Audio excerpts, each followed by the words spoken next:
the other side of town or 200 miles away, when they go to the liquor store or the grocery store, they'll purchase that product. Right. And so many wineries, too, especially the boutique guys, all they do is sell at their venue.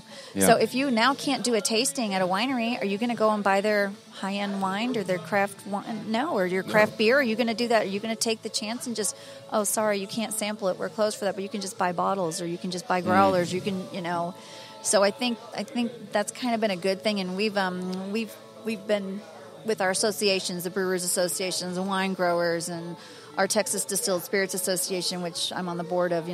We've all been kind of putting our heads together and saying, okay, and trying to make it make sense. Wait a minute, So I think hopefully it'll help. So, do you think some things might open up? I know I've done some interviews with breweries during the whole COVID thing, and it really, first of all, it got their to-go, really ramped up their to-go business. Yes. And maybe even opportunity for mail, and I know that's probably direct sales. Yeah, direct sales, and you talked about the internet. It's going to be ugly if it ever happens. It's probably not. It's going to be a while. Yeah. I'm not going to hold my breath because the other entities and other parts of the 3-tiered system are so against that it's not even funny. That it's like really not even funny, and they're the big guys that have deep pockets that are writing big checks to certain PACs and to certain and lobbying is a real thing. And that's the name of the game. I didn't think it's going to change overnight or anything. So, but yeah, direct sales would be like just insane. Yes, oh my God, we could do a rum of the month club, and I might make more products and stuff too. With the way it's set up now, we're only allowed to sell 2 bottles per person every 30 days. So to make new products and make small batches of things, it's so expensive to do that. And you have to be assured that you're going to be able to sell X amount of it to recoup the R&D or the new equipment or the new spices or whatever it is that you're, Literally, R&D goes into this, right? Yes, God. Some of our products took us, our spice drum, oh my God, Kenny and I and Matt, we went through a lot of really bad spice drum before we finally had a recipe and and trying to figure it out. Oh, let's use a new barrel. Really bad idea. Don't a lot use of money that goes for a into spice that, drum. A lot of time is the main thing. It's just a lot of time. Sure. So hopefully maybe that'll be a way to see that maybe there's some way we could, compromise, You have only products that are available through certain types of sales and other products that are available through the retail 3-tiered system. There's things that we're trying to think of, and I know beer is doing the same thing, and even the wineries, because a lot of these wineries, they're not in liquor stores, or they don't even. It's hard right now to even get a distributor to pick you up because there's so much stuff out there, not just in Texas, but coming in from other states and other countries. And how does a liquor store, or how does a little beer joint, or how does someone or a wine store carry that much, or a grocery store? It's so there's got to be. It's going to change eventually. So yeah. I was going to ask how the package sales, the liquor stores and the grocery stores, and how that's really kind of not necessarily grocery stores, obviously, but how that's been affected by COVID. I know with the breweries, it seems like the big beer companies actually, have actually kind of took over more space, and actually, at a time where breweries were, all they had was the packaged product, because and maybe to go product too, but it seems like they were actually losing shelf space to the big three, brands and the big distributors, and it's kind of almost like an ugly scenario. It is, and we noticed it too. I mean, our sales through the distributorship really have not been down. I mean, they haven't been up really, but they're steady. The problem is what you said, the big brands. So.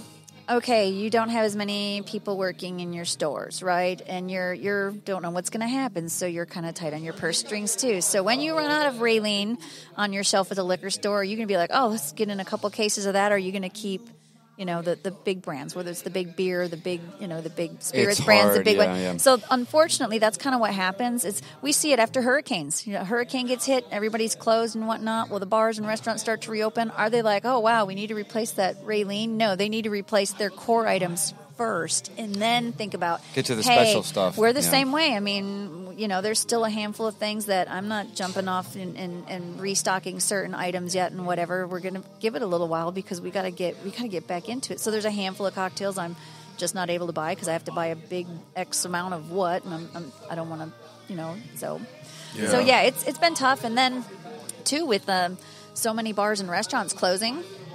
or doing 50% occupancy or less occupancy, guess what? That means they're buying less of Raylene spirits through their wholesalers. So the wholesale, kind of like with your beer, it's a lot of the same way. Yeah. It's you kind of got hit from a couple directions. Yeah, I've kind of noticed that the selection at bars and restaurants. I mean, and I understand why, but it's this really is a real thing. It's really contracted. Yeah. I mean, just when I started getting into IPAs, they took them away. Well, now it's not the time of year for IPA. Yeah. So, yeah. No, I noticed that too. I was at a restaurant and I ordered a glass of wine. Oh, we don't have that one. I ordered another one. Oh, we don't have which ones do you have? And I get it. I wasn't complaining. I was just, hey, just tell me what you do have, and give me a glass of that. So and you can't blame them because they've lost so much revenue too, and being closed and opened and all this stuff that's been going on too. You're constantly throwing everything away and starting over again. It's been really expensive. Same thing happened with us. I mean. So when we were allowed to reopen, and even now, we're kind of slowly getting back into it rather than like, hey, let's just go gung-ho and, so. Right. Y'all had a good spaced out crowd tonight. We walked in and this place, it was really nice in here. So and of course you had some. This isn't the first media experience today for you. I know when it rains, it pours. I know it. I'm like, goodness. So yeah. I thought it was going to be tomorrow for some reason. But it was supposed to. Okay, so I'm not crazy. Okay. All right. No, they had there was a scheduling conflict with them due to weather and everything. So they asked if they could come earlier today and get that cracked out so that tomorrow they can do the other stuff because it had to do with the rain and everything. Since we're the indoor venue, they're like, is there any way you could please switch places with that happens sometimes. I think they're heading to Gahuli's tomorrow and they're going to Manny's El Cubano. But they needed so they asked if they could switch and we're talking about the Texas bucket list. Texas we're not against plugging other So I put on the post earlier on Weekends on the Water Facebook. I have a picture of their Hummer that's got their stuff on there. So pretty cool. That was pretty nice. Yeah. Well, y'all could get together and do something because y'all are into the same kind of stuff once again. Right? Yeah. Sure. Yeah. A little cross food promotion. and beverage. I told you, John. I told off the wall, different things to do. So nice. So we'll have to keep an eye out for the Raylene appearance on the Texas bucket list. It was cool to walk into that. I would think jet surfing would be a bucket list type of item. Right? That maybe some do say this. I would think that'd be totally. That's something that it's quite an experience. That I can say I haven't done that. That's kind of hey, that's right. I mean, we got a sailor. You mentioned the water jet ski, water skis. Have you had a boat and do a special launch right here at Topwater? Or right down the road from the distillery. Have you had a master distiller up on a jet ski yet? Never. So that'll be the first. That'd be awesome. Maybe we'll get Kenny to do it. There you go. Yeah. How about a master distiller dressed like a pirate on a jet surfboard? Boom. There we go. Okay. Oh my goodness, that's got to be like a Guinness Book of World Records or something. I mean, that's got to be. You don't see that every day. I think that'd be awesome. I think we pretty much have to make that happen now. Yeah. Oh my Lord. I guess we'll wait for it to get a little warmer again. I don't know what the temperature is going to be like. Yeah, it's getting chilly. But hey, today though, did you see the lake? So my office, my shop is on the water, not directly on the water, but we have a really good view of the water.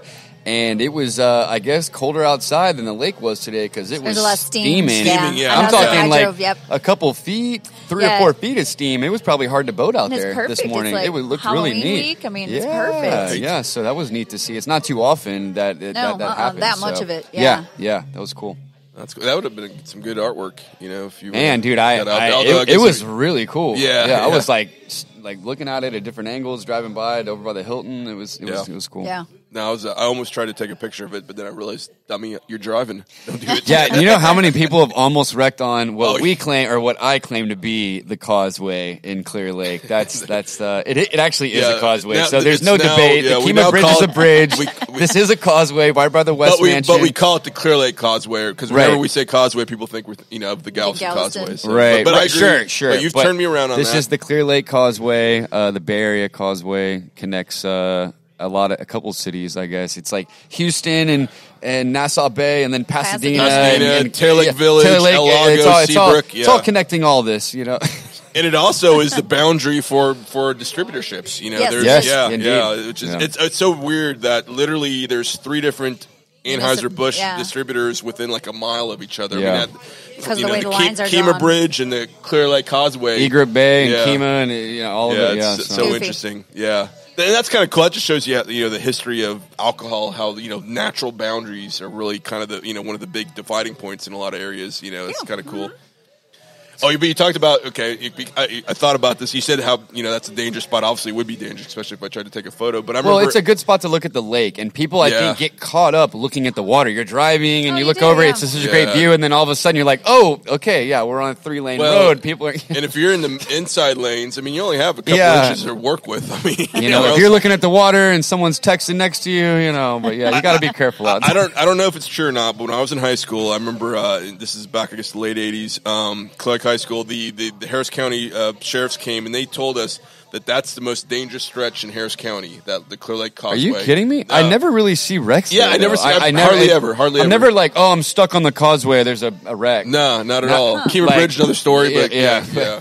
I mean, that was obviously a long time ago, 30 years ago. Is that the old causeway, John? See, the new causeway, it's a whole different it's a whole different history, lanes, man. It's all good now, man. This was, back when it was flooded and it was no good. Back when we were riding horseback. Yeah, gotcha. No, it wasn't that long ago. When was that causeway, the second one? Or maybe the third one at this point. But it was a beach at one point, guys. Back when the West Mansion ruled that and owned all this land, that was actually a beach. And he didn't like the salt water, his private access to Clear Lake, so he actually had the lake next to it built where the apartments are at. So the backside of it, He had that lake made because it was nice fresh water. He didn't like the salt water on him. So and then eventually, I don't know what happened, but it turned into a road. Nice swampy fresh water with all the mosquitoes and the. Well, it might have been nicer back then. Maybe not. I don't know, but who knows? Yeah, right now, longtime listeners to the show have their fingers crossed that we're not going to get into a West Mansion rant about Hakeem Olajuwon or anything. No, we're definitely not doing that. No, we've already done that. We've got a very special guest, so we'll. No. I'm just playing. Hey, I'm happy to whatever you want to talk about. Yeah. So what's obviously right now, it's kind of hard to even look forward, right? Because things are. we're just we can't do a lot of events and parties, and it's because the occupancy rules is the issue. Right. So we're just kind of.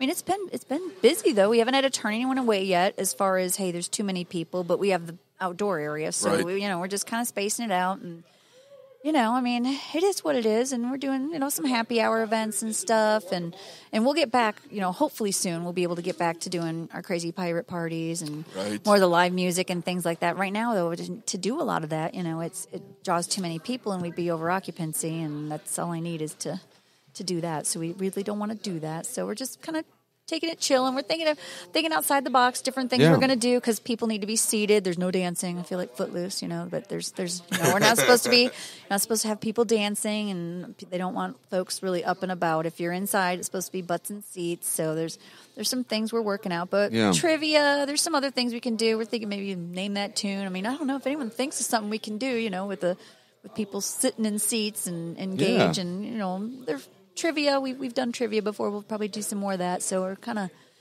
just really putting our heads together to think of what else can we do that's different or that's fun or that's something, because people are looking for things to do, but they also want to be safe too. And so outdoor, how does outdoor work here? What are you guys able to accommodate on the? Are y'all able to we've got the patio. So we have the patio, and we got a decent amount of seating out there. I bet there's probably seating for 40-50 people. Okay, on the patio. But again, we don't want to abuse that. So some folks are just like, oh, it's outside, so who cares? But we're not doing that. We're still like, hey, come on, y'all, try and mask up if you're. No large groups, and no more than 6 to a table, and so it's. I feel like a teacher or mom or something. Hey, you guys over there. No, 7 of you. Break it up. You gotta go sit over there. Well, all my friends are. I don't care. Go make some new friends. Like, look, there's only 4 people at this table. Go sit there. So, and that's actually what's happening because the whole 6 people to a table. So when tables are kind of getting, full here, and we got a 2 top here. Most of our tables are 4 and 6. Okay. So that's what people are doing. It's actually making people meet other people. So that's kind of nice, and it's been kind of fun that people are doing that. Cause, I'm like, hey, if you want to sit inside, I got 2 seats over there, I got 4 over there, and people are doing that. So it's kind of makes you go out of your comfort zone. But I think when you do it, you're pleased. You're like, wow, this was actually nice. I wouldn't have normally done this, but I was kind of forced to, or I decided to, and I'm glad I did. And I've been in situations like that before. Like barbecue joints, where it's certain just a big restaurants where you do kind of sit like that. St. Arnold's like that a lot too, right? Yeah. So it's like, oh, hey, you just grab a seat.